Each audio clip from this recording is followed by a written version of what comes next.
बेगुण Kodar railway station विशाल काले आसमान के नीचे वीरान खड़ा था। सन्नाटा भारी था, दम घोंटने वाला। ये सन्नाटा अनीश पर हावी हो रहा था, स्टेशन का नया नाइट ड्यूटी वाला। अनीश कांपते हुए अपना पतला शॉल कसकर अपने कंधों के चारों ओर लपेटता है। वो एक जवान लड़का था, बस किशोरावस्था से निकला ही था, पर उसके चेहरे पर चिंता की लकीरें पहले से ही उभरी हुई थी। अनीश ने मजबूरी में यह नौकरी ली थी। उसका परिवार तंगी से गुजर रहा था और रेलवे की नौकरी अपनी भयानक प्रतिष्ठा के बावजूद एक बहुत जरूरी सहारा थी। बस कुछ महीने उसने अपनी मां से वादा किया था, बस जब तक हम वापस अपने पैरों पर खड़े नहीं हो जाते। स्टेशन की घड़ी में आधी रात बीत चुकी थी। हर टन टन सन्नाटे पर हथौड़े की चोट की तरह थी। अनीश प्लेटफॉर्म पर चल रहा था। उसके कदमों की आवाज शांति में गूंज रही थी। उसकी रीढ़ में एक बेचैनी सी रेंगने लगी। इस जगह की एक प्रतिष्ठा थी, एक काला इतिहास जिसके बारे में फुसफुसाते हुए बातें की जाती थी। लोग अजीब घटनाओं के बारे में बताते थे, एक दुष्ट आत्मा के बारे में जो आखिरी ट्रेन जाने के बाद स्टेशन पर भटकती थी। वो प्लेटफॉर्म के अंत तक पहुंचा और रुक गया। उसकी सांस अटक गई। हवा अचानक ठंडी हो गई। उसकी रीढ़ में एक सिहरन दौड़ गई और फिर उसने वो सुना, एक बेजान आवाज, कर्कश और धीमी, उसका नाम पुकार रही थी। अनीश। ये अंधेरे से रेंगती हुई लग रही थी, उसके चारों ओर सांप की तरह लिपट रही थी। अनीश घूम गया। उसका दिल जोरों से धड़क रहा था। कौन है वहां? वो चिल्लाया। उसकी आवाज कांप रही थी।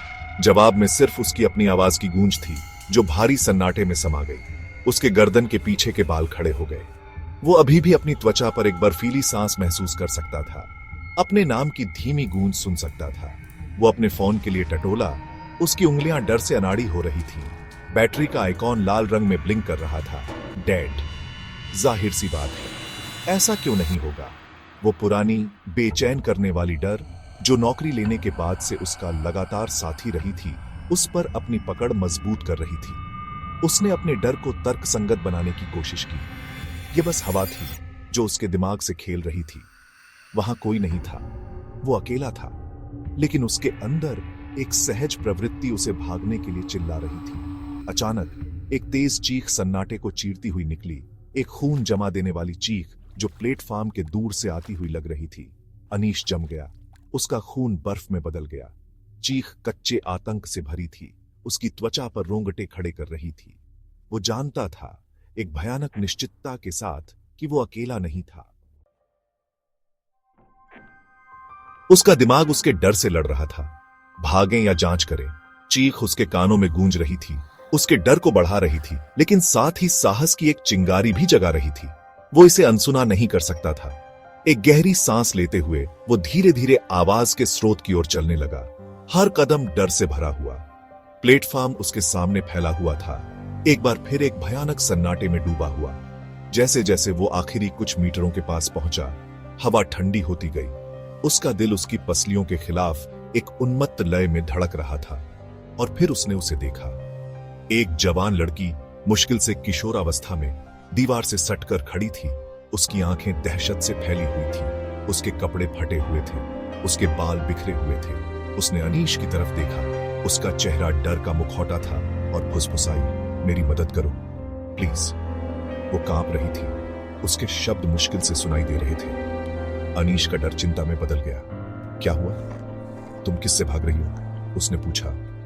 उसकी आवाज सहज रूप से नरम हो गई जैसे ही वो उसके पास पहुंचा। वो आ रहा है, वो हकलाई। उसकी आवाज बमुश्किल फुसफुसाहट थी। प्लीज मुझे अंदर आने दो, बस थोड़ी देर के लिए। अनीश ने संकोच नहीं किया। जो कोई भी इस लड़की के पीछे था, वो डरी हुई थी। वो उसे अपने छोटे से ऑफिस की तरफ ले गया।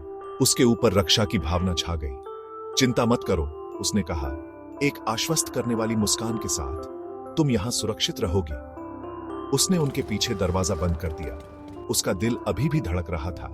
उसने उसे बैठने की जगह दी और फिर चाय बनाने चला गया। उम्मीद थी कि गर्मी उसकी नसों को शांत कर देगी। जब वो पानी के उबलने का इंतजार कर रहा था, उसने लड़की को फिर से चीखते सुना। इस बार ये खून जमा देने वाली चीख थी जिसने उसकी रीढ़ में ठंडक भेज दी। वो घूम गया। कप गिराते हुए उसका खून बर्फ में बदल गया। वो फर्श पर पड़ी थी, उसकी आंखें खुली हुई और बेजान। उसके चारों ओर खून का एक कुंड फैल रहा था। उसके ऊपर खड़ा था, हाथ में कुल्हाड़ी लिए एक आकृति, एक भयानक प्रेत जिसकी आंखें द्वेषपूर्ण उल्लास से जल रही थी।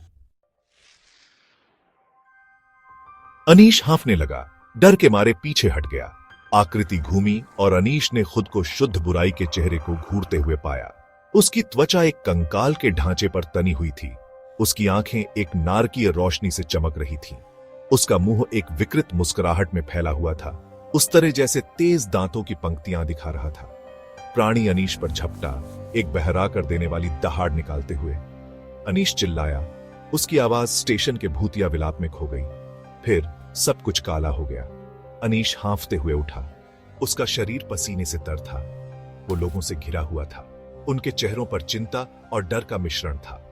उसने उठने की कोशिश की, लेकिन उसके सिर में एक तेज दर्द हुआ। आराम से बेटे, एक कर्कश आवाज ने कहा, तुम्हें बुरी तरह गिरना लगा है। अनीश ने चारों ओर देखा। उसका दिल डूब गया। वो अभी भी स्टेशन के ऑफिस में था और फर्श पर पड़ी हुई उसकी आंखें छत पर खाली देख रही थी। वो लड़की थी, मृत, बिल्कुल पहले जैसी।